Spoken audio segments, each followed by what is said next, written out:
صوفیہ دل پہ نظر کرتے ہیں، صوفیہ دل کو دیکھا کرتے ہیں، اسی لیے بزرگوں کی بارگاہ میں آنے سے پہلے اپنے دل کو صاف کر کے آئیے اور اس صفائے قلب کے ساتھ پورے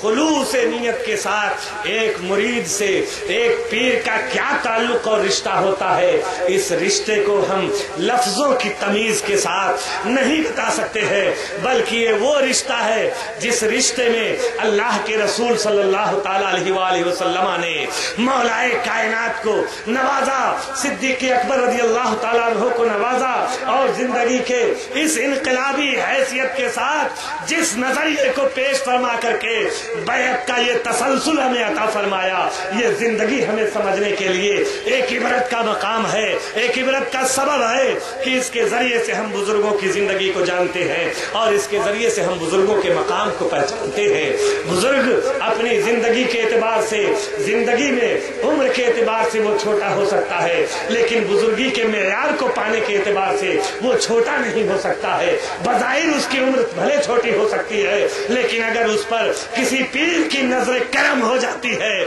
تو وہی چھوٹا کندن ہو جایا کرتا ہے اور وہی اسباب معرفت کا جامی بن جاتا ہے اور فیضان علم کا سمندر ہو جایا کرتا ہے۔ یہی وجہ ہے کہ مولانا رومی رحمت اللہ علیہ اتنے زیادہ علوم و معرفت کی جانکاری کے باوجود، اتنے سارے علوموں کے باوجود بھی لکھتے ہیں کہ مولوی ہرگز نشد مولائے روم تا غلام شمس تبریزی نشد، کہ مولوی مثنوی، مولوی مانوی ہرگز اس وقت تک مولوی نہیں ہو سکتا جب تک کہ اس بزرگ کا غلام نہ ہو جائے جن کی بارگاہ سے اسے فیض حاصل ہوا ہے۔ تو علم اپنی جگہ ہے، علم کا ادراک اپنی جگہ ہے، علم کا مقام اپنی جگہ ہے، مگر علم کے ادراکات میں جو انوار ہوا کرتے ہیں وہ بزرگوں کی بارگاہ سے ملا کرتے ہیں۔ انہی بزرگوں کو کبھی ہم استاذ کی حیثیت سے جانتے ہیں اور کبھی پیر کی حیثیت سے جانتے ہیں، اور اسی زندگی کے ساتھ ہم اپنے علم کو، چاہے علم شریعت ہو جنہیں ہم درسگاہوں کی معرفت سے جانتے ہیں، یا علم طریقت ہو جسے ہم خانقاہوں اور صوفیوں کی بارگاہ سے جانتے ہیں، یہ دونوں سلسلے، یہ دونوں علم اس طرح سے ایک دوسرے کے لیے لازم و ملزوم ہے کہ جہاں طریقت ہوگی وہاں شریعت کا دائرہ ضرور نظر آئے گا۔ یہ الگ بات ہے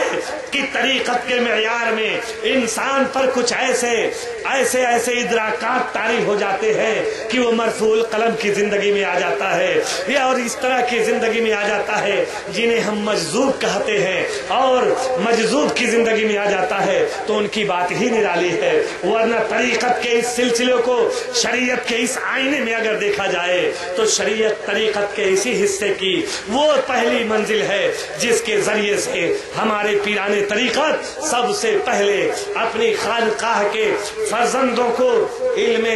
ظاہری کے حاصل کرنے کے لیے اساتذہ رکھتے تھے اور فرماتے تھے کہ 12 سال کی عمر میں انہوں نے علم ظاہر کو باکمال حاصل کیا، اس کے بعد انہوں نے ایک پیر طریقت کی رہبری میں دے دیا۔ اسی سے پتا چلتا ہے کہ کوئی پیر کامل اپنے کسی مرشد کا بستر 20 سال اپنے کندھوں پہ دھوتا ہے تو کوئی 12 سال دھوتا ہوا نظر آتا ہے۔ کیا اس کے بستر میں معرفت ہے؟ کیا اس کے بستر میں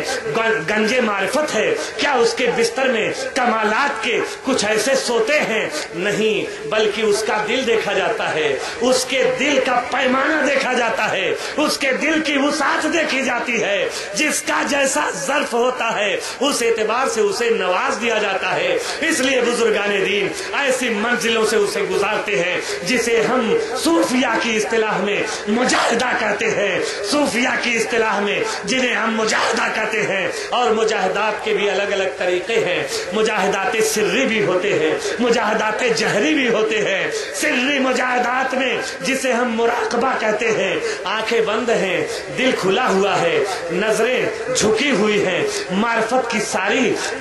کی ساری قندیلیں اس کی نگاہوں کے سامنے ہیں، الفاظ گر رہے ہیں، انوار چمک رہے ہیں، ادراکات ذہن میں آ رہے ہیں، معرفت اچھل اچھل کر سینوں میں بیٹھ رہی ہے۔ یہ وہ علم ہے جو علم سر جزوی ہے اور اسے علم خفی بھی کہتے ہیں، اور اسی علم کے ذریعے سے صوفیاء کرام نے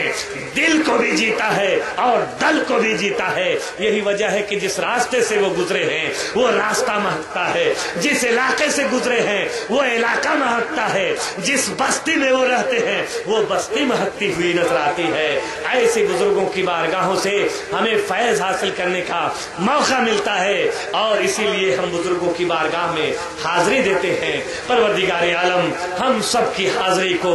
قبول فرمائے اور بزرگان دین کے روحانی اور علمی فیضان سے ہم سب کو مالا مال فرمائے۔ استغفر اللہ ربی من کل ذنب واتوب الیہ، آخر دعواہم الحمدللہ رب العالمین۔ السلام علیکم۔